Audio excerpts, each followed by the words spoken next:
Hi everyone! Welcome to Souped Up Recipes. Today we're making Huang Ji Mi Fan. It's braised chicken served over rice, so flavorful and smells amazing. This dish is getting more and more popular all over China in recent years. It is taking over the Chinese takeout restaurant industry. Just the city that I used to live in, Guangzhou, has over 100 restaurants that is named after this dish. I know, that sounds crazy, but that is how popular it is. Okay, before we start cooking, I want to talk about my beautiful carbon steel wok a little bit. I love how the wok has this hammer finish. It's just gorgeous. I have been using this wok in most of my videos, such as sesame chicken, beef noodle soup, sweet and sour pork. If you love authentic Chinese food and want to support my channel, consider purchasing my new carbon steel wok set. Not only you will receive a good quality wok that will last you years, it even comes with a spatula and a wooden lid. Everything you need to get started. Best of all, it has a flat bottom, so it works on all stovetops. Check out the link in the description for more information, or you can search Souped Up Recipes Wok on Amazon. Okay, let's start cooking now. I'm using 3 pieces of bone-on, skin-on chicken leg. Traditionally, this dish is done with a whole chicken.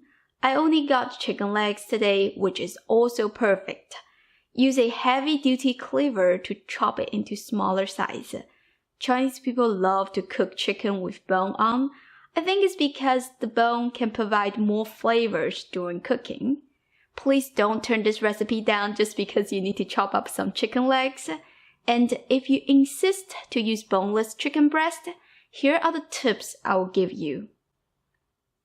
Put the chicken into a big mixing bowl. You will need about 2 inches of ginger and 5 cloves of garlic. Crush them all. I will not dice the garlic in this recipe because later on we'll brown the chicken, and if the garlic is diced, it will get burned easily. Directly add that to the chicken. Simply marinate it with 1 teaspoon of salt, 1 teaspoon of soy sauce, 1 teaspoon of dark soy sauce, and some freshly ground white pepper. You can also use black pepper. There are sharp bones, so be very careful when you mix it. If you have gloves, that will be better. Of course, if you use chicken breast, you don't need to worry about it. Cover it, let it sit for about 20 minutes. While waiting, you can make the sauce. You will need 2 tablespoons of Huang jiang. This is what I'm using. It is also called soybean paste. I have used it in many of my videos. I'll put the link in the description. You will also need 2 teaspoons of 甜面酱. This is how the package looks. The English name is sweet flour sauce. I'll put the Amazon link in the description. Keep adding 2 tablespoons of Chinese cooking wine and 1 tablespoon of soy sauce. Mix it well. The soybean paste will have a little solid soybean. I like to use the spatula to crush it. Okay. Set the sauce aside, let's prepare the vegetables. For this recipe, I prefer to use fresh shitake mushrooms. They are so meaty and tender. You can also use the dry form.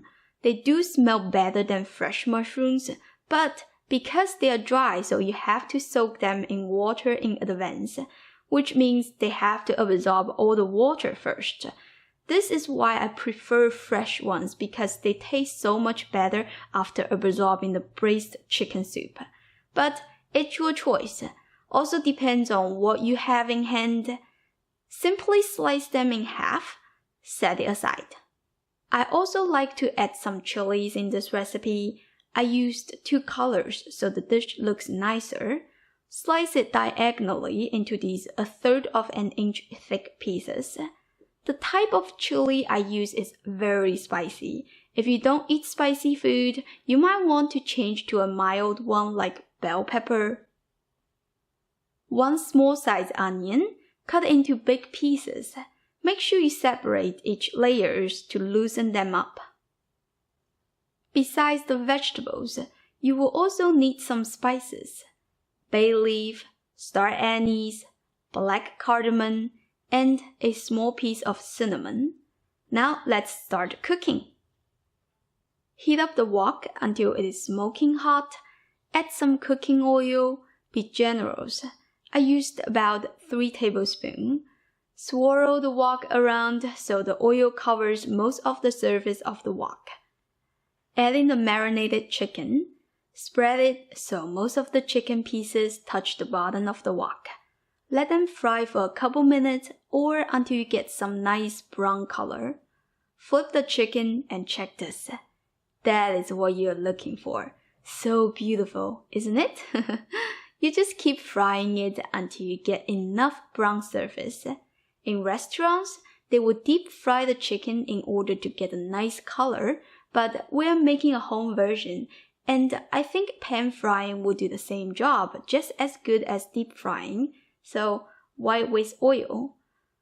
Okay, I think my chicken is good. Take them out and leave the oil in the wok. Also, you want to make sure you take out all the brown bits so the wok is fairly clean. You know what you can do with that? Snack on it. So good. Anyway, we're gonna caramelize some sugar. If there is too much brown bit, it will affect the caramelizing process. Use low heat. Keep stirring it. The dish will not taste too sweet, but the sugar really creates some depth of flavor. Once it turns into a red color, you can pour in the sauce that we prepared before. Keep stirring everything on low heat. We're frying the sauce. It might sound strange, but it does create some complex flavor. Once you see the oil is separating from the sauce, like that, you can add the spices. Give it a few stirs, then introduce the chicken back to the wok. Stir and mix until the chicken is coated with that glossy sauce. Look at that! I'm drooling already, even though the dish is not done yet.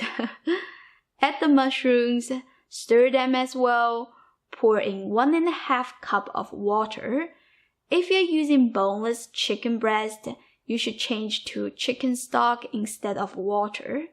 Cover it, bring it to a boil. Give it a taste to adjust the flavor. Mine was perfect. Turn the heat to low, simmer this for 20 minutes. 20 minutes later, you should still have a fair amount of sauce, and it should be really thick due to the collagen from the bones. Throw in the onions and chilies.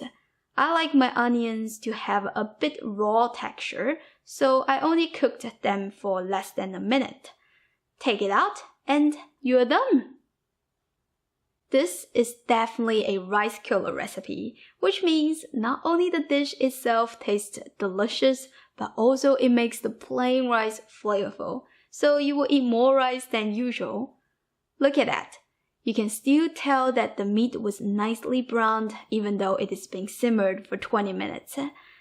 The taste is incredible, so flavorful, tender, and juicy. I just can't stop eating it. This dish also has quite a lot of sauce, which is perfect to put over the rice. Seriously, I can eat 3 bowls of rice just with the sauce. Oh, don't forget the mushrooms. They are the real treat because they absorb lots of the good flavors from the soup. So tender, silky, and delicious. I hope you give this a try soon. If you did, leave me a comment, let me know how it goes. If you're interested in this gorgeous carbon steel wok, don't forget to check out the link in the description, or you can search Souped Up Recipes Wok on Amazon. Thank you for watching, and I'll see you next time. Bye!